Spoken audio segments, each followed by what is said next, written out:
আসসালামু আলাইকুম। আপনাদের সবাইকে স্বাগত জানাচ্ছি। আমরা এর আগে আ বেশ কয়েকটি ভিডিওতে বাংলাদেশের সংবিধান নিয়ে সংক্ষিপ্তভাবে আলোচনা করেছি। এখন আমরা বাংলাদেশ সংবিধানের ৬ষ্ঠ অধ্যায় দ্য জুডিশিয়ারি বা বিচার বিভাগ নিয়ে আলোচনা করব। বেশ কয়েকটি আর্টিকেল বা অনুচ্ছেদ নিয়ে আমরা আলোচনা করব। চ্যাপ্টার 1 এ বলা হচ্ছে, প্রথম পরিচ্ছেদে বলা হচ্ছে সুপ্রিম কোর্ট, অর্থাৎ জুডিশিয়ারির একটা অংশ হলো সুপ্রিম কোর্ট। সেই সুপ্রিম কোর্টের 94 অনুচ্ছেদে বলা হচ্ছে সুপ্রিম কোর্ট প্রতিষ্ঠা, অর্থাৎ সুপ্রিম কোর্ট কিভাবে প্রতিষ্ঠা হবে সেটা।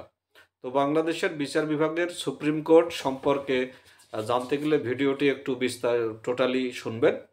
এখানে আমরা আলোচনা করব সুপ্রিম কোর্টের কিভাবে প্রতিষ্ঠা হয়, বিচারক নিয়োগ কিভাবে হয়, সুপ্রিম কোর্টের বিচারকদের পদের মেয়াদ কেমন, এবং অস্থায়ী প্রধান বিচারপতি কিভাবে নিয়োগ হয়, বিচারকগণের অক্ষমতা কি, সুপ্রিম কোর্টের অতিরিক্ত বিচারকগণ, এই বিষয় নিয়ে আমরা আলোচনা করব। তো আশা রাখি আপনারা ধৈর্য সহকারে শুনবেন। বাংলাদেশ সংবিধানের 94 নম্বর অনুচ্ছেদে বলা হচ্ছে সুপ্রিম কোর্ট প্রতিষ্ঠা।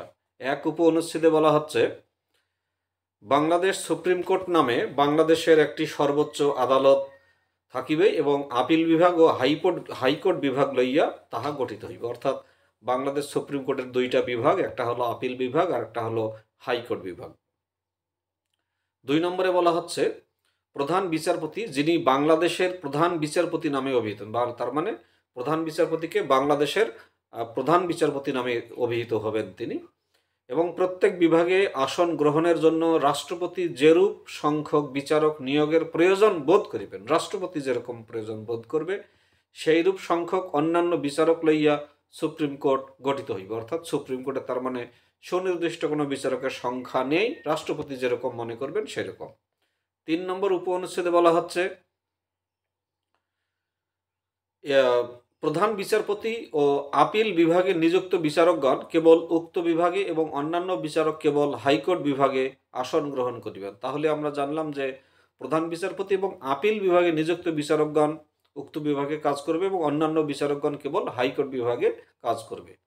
4 নম্বর উপ অনুচ্ছেদে বলা হচ্ছে, এই সংবিধানের বিধানাবলী সাপেক্ষে, অর্থাৎ এই সংবিধানে যে যত নিয়ম কানুন আছে সেই সাপেক্ষে প্রধান বিচারপতি এবং অন্যান্য বিচারক বিচার কার্য পালনের ক্ষেত্রে স্বাধীন থাকিবে। অর্থাৎ আমাদের বাংলাদেশ সংবিধান যেহেতু বলা হয়েছে যে নির্বাহী বিভাগ থেকে বিচার বিভাগ স্বাধীন থাকবে, সেই জন্য এই কথাটাই বলা হচ্ছে যে ওনারা ওনাদের দায়িত্ব স্বাধীনভাবে পালন করতে পারবেন। এটা আমাদের বাংলাদেশ সংবিধানে 22 নম্বর অনুচ্ছেদে বলা হয়েছে যে নির্বাহী বিভাগ হইতে বিচার বিভাগের পৃথকীকরণ, সেই অনুযায়ী বিচারকগণ হাইকোর্ট এবং সুপ্রিম কোর্টের বিচারকগণ তা ওনাদের কাজ করার ক্ষেত্রে স্বাধীনতা লাভ করবেন। আর 95 অনুচ্ছেদে বলা হচ্ছে বিচারক নিয়োগ, অর্থাৎ কিভাবে বিচারক নিয়োগ করা হবে, বিচারকের কিভাবে প্রক্রিয়াটা কি সেটা। 1 নম্বরে বলা হচ্ছে, প্রধান বিচারপতি এবং অন্যান্য বিচারকগণ রাষ্ট্রপতি কর্তৃক নিযুক্ত হইবেন। তাহলে বাংলাদেশের বিচারক যারা আছেন তাদেরকে প্রধান বিচারপতি এবং অন্যান্য বিচারকগণ সবাই রাষ্ট্রপতি কর্তৃক নিযুক্ত হন।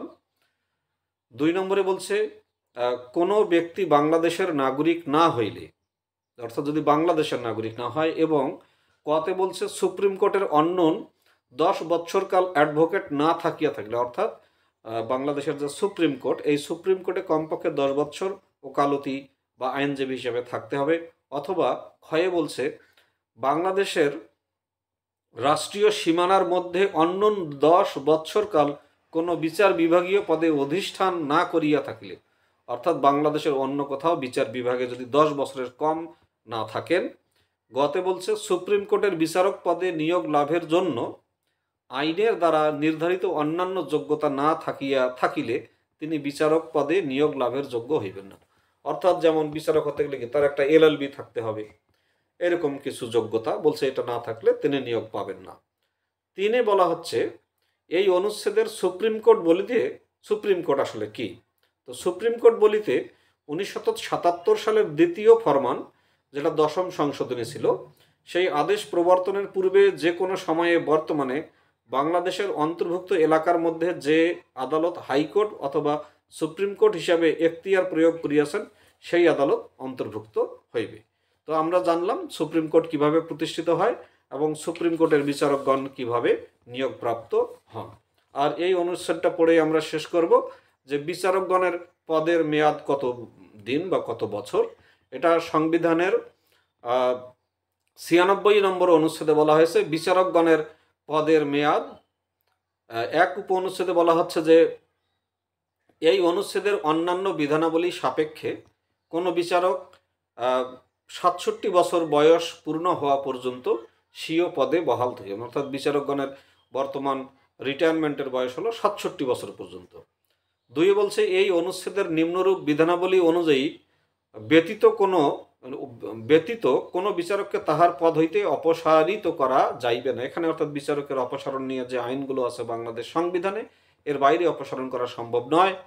3 নম্বরে বলা হচ্ছে একটি সুপ্রিম জুডিশিয়াল কাউন্সিল থাকিবে, যাহা এই অনুচ্ছেদে কাউন্সিল বলিয়া উল্লেখিত হইবে এবং বাংলাদেশের প্রধান বিচারপতি এবং অন্যান্য বিচারকের মধ্যে পরবর্তী যে দুইজন কর্মে প্রবীণ অর্থাৎ কাজের দিক দিয়ে সিনিয়র, বয়সে সিনিয়র, তাহাদের লইয়া গঠিত হইবে।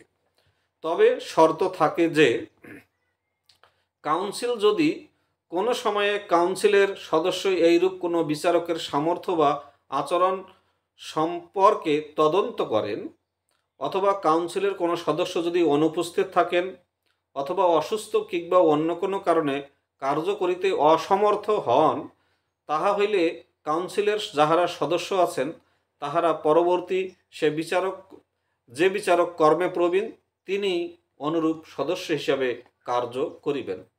4 বলছে যে কাউন্সিলের তাহলে দায়িত্ব কি? কাউন্সিলের দায়িত্ব হইবে, কতে বলছে বিচারকগণের জন্য পালনীয় আচরণ বিধি নির্ধারণ করা, বিচারকরা কি করবে সেটা কাউন্সিল নির্ধারণ করবে, এবং খতে কোনো বিচারকের অথবা কোনো বিচারক যেরূপ পদ্ধতিতে অপসারিত হইতে পারেন সেইরূপ পদ্ধতি ব্যতীত তাহার পদ হইতে অপসারণযোগ্য নহেন এইরূপ অন্য কোনো কর্মকর্তার সামর্থ্য বা আচরণ সম্পর্কে তদন্ত করা।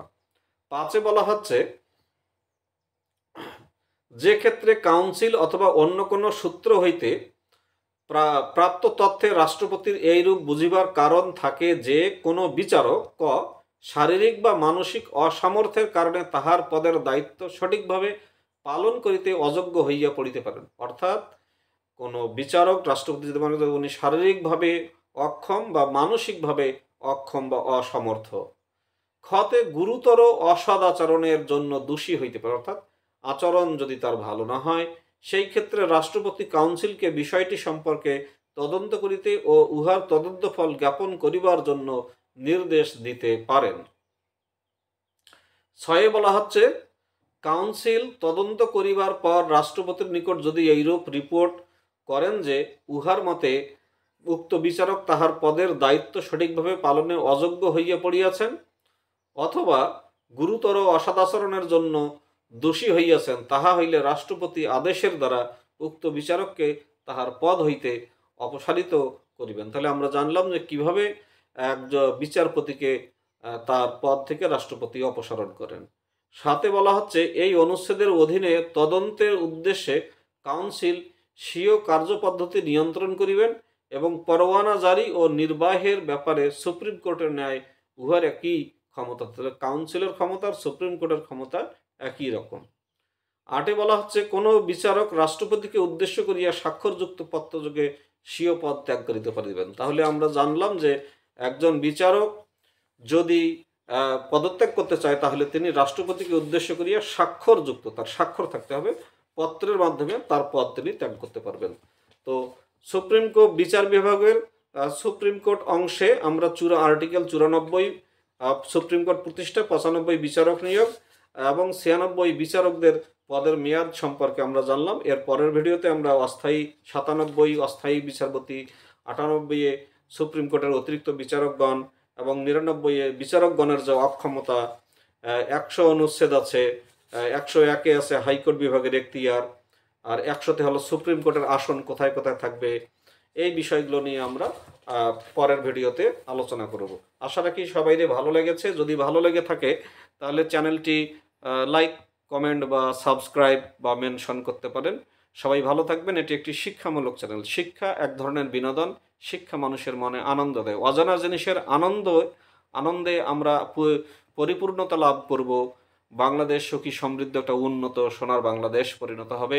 এই যে তরুণরা দেশটাকে আরও গড়ে তুলবে, এই প্রত্যাশায় সবাই ভালো থাকবেন। সবাইকে ধন্যবাদ এবং সবাইয়ের সুস্বাস্থ্য কামনা করছি।